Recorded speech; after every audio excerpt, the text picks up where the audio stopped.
සමන් කියන්නේ ත්‍රිරෝද රථයක් ධාවනී කරන කෙනෙක්. ඔහුට දුවක් ඉන්නවා නිමාෂා කියලා. නිමාෂා හැමදාම ඉස්කෝලේ යන්න හරිම කැමතියි.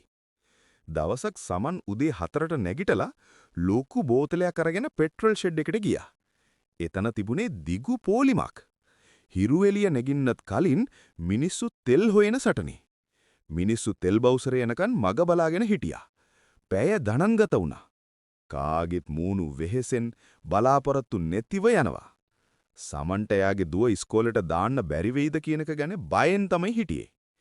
අවසානයේ දවල් වෙද්දි තෙල් ලැබුණේ නැහැ. සමන් හිස් අතින් ගෙදර ආවා. තාත්තේ අදත් පාසල් යන්න බැරිද? හෙට බලමු පුතේ. ඊළඟ දවසේ සමන් තීරණයක් ගත්තා. ඔහු Tamanගේ ත්‍රිරෝද රථය తాවකාලිකව නවත්තලා බයිසිකලයක් අරගෙන නිමාෂාව පාසල් ගෙනියන්න පටන් ගත්තා. කාලය ගියත් අර්බුදය තවම තියෙනවා. නමුත් සමන් මගේ මිනිස්සු නව මාර්ග හොයාගෙන ජීවිතේ ගෙනියනවා.